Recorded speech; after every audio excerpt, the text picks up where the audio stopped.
জয় Hind guys. ভাবুন তো, ভারত বিশ্বের অন্যতম শক্তিশালী সুপারসনিক ক্রুজ মিসাইল ব্রহ্মস শুধু এখন তৈরি করছে না, এখন তা বিদেশে রপ্তানি করছে। আর এবারে সেই তালিকায় যোগ দিয়েছে ভারতের অন্যতম সামুদ্রিক প্রতিবেশী দেশ ইন্দোনেশিয়া। কিন্তু শুধু ব্রহ্মসই নয়, আস্তারা ক্ষেপণাস্ত্র, Sabang port, critical mineral, UPI, IIM Bangalore campus, এই সব মিলিয়ে ভারত এবং ইন্দোনেশিয়ার সম্পর্ক এক নতুন উচ্চতায় পৌঁছে গেছে। কেন এই সফর এত গুরুত্বপূর্ণ? কেন মালাক্কা স্ট্রিট নিয়ে এত আলোচনা? আর এই পুরো ঘটনায় ইন্ডিয়ার কী লাভ? চলুন বিস্তারিত আজকে জেনে নিই এই ভিডিওতে। 6 জুলাই থেকে 11 জুলাই পর্যন্ত প্রধানমন্ত্রী নরেন্দ্র মোদী 3টে দেশের সফরে বেরিয়েছিলেন। প্রথমে ইন্দোনেশিয়া, সেকেন্ডে অস্ট্রেলিয়া এবং সবথেকে শেষে নিউজিল্যান্ড। জাকার্তায় পৌঁছে তাকে ওয়েলকাম করেন ইন্দোনেশিয়ান প্রেসিডেন্ট প্রবোwo সুবারতিও। 2018 সালে ইন্ডিয়া ও ইন্দোনেশিয়ার মধ্যে একটি কম্প্রিহেন্সিভ স্ট্র্যাটেজিক পার্টনারশিপ গড়ে ওঠায় এটি একটি শক্তিশালী সম্পর্ক তৈরি হয়েছে। কিন্তু এই বৈঠকে প্রতিরক্ষা, সামুদ্রিক নিরাপত্তা, বাণিজ্য, প্রযুক্তি, খাদ্য নিরাপত্তা এবং গুরুত্বপূর্ণ খনিজ নিয়ে একটি বড় সিদ্ধান্ত নেওয়া হয়েছে। এবার সবথেকে বড় ঘোষণা হয়েছে ডিফেন্স থেকে। ইন্ডিয়া ইন্দোনেশিয়াকে ব্রহ্মস ক্রুজ মিসাইল সিস্টেম সরবরাহ করবে।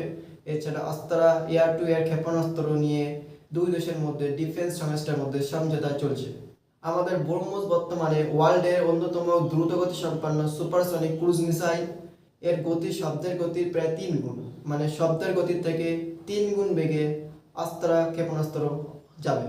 এটি স্থল, সমুদ্র এবং বিভিন্ন প্ল্যাটফর্ম থেকে অ্যাটাক করা সম্ভব। এর আগে ফিলিপিন এবং ভিয়েতনামের সঙ্গে ব্রহ্মস মিসাইল নিয়ে চুক্তি হয়েছে।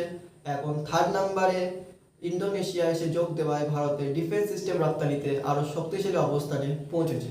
এটি শুধু একটি বিক্রয় চুক্তি নয়, বরং ইন্ডিয়ান ডিফেন্স শিল্পের আন্তর্জাতিক গ্রহণযোগ্যতা অর্থাৎ ভ্যালু বাড়ার বড় প্রমাণ।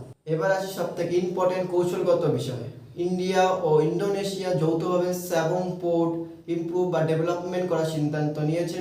এই বন্দরটি মালাক্কা স্ট্রিটের প্রবেশ মুখে অবস্থিত। এটি বিশ্বের উল্লেখযোগ্য সামুদ্রিক বাণিজ্য এবং পূর্ব এশিয়ায় জ্বালানি পরিবহনের বড় অংশ এই পথ দিয়ে হয়। ভারতের গ্রেট নিকোবর প্রজেক্ট এবং সাবং পোর্ট দুটো একসঙ্গে ইন্ডিয়াকে এই অঞ্চলে আরও শক্তিশালী ও কার্যকর উপস্থিতি গড়ে তুলতে সাহায্য করতে পারে। অনেক ডিফেন্স বিশ্লেষকদের মতে এটি ইন্ডিয়ান ওশেন ও ইন্ডো প্যাসিফিক অঞ্চলে ভারতের কৌশলগত অবস্থানকে আরও শক্তিশালী করবে। এরপরে যে গুরুত্বপূর্ণ ডিল সেটা হলো ক্রিটিক্যাল মিনারেল। আজকে পৃথিবীতে শুধু তেল নয়, ক্রিটিক্যাল মিনারেলও অত্যন্ত গুরুত্বপূর্ণ। ইন্দোনেশিয়ার কাছে বিশ্বের অন্যতম বড় নিকেল মজুদ আছে। এছাড়া কপার এবং টিনেরও বড় উৎপাদক দেশ হলো এই ইন্দোনেশিয়া।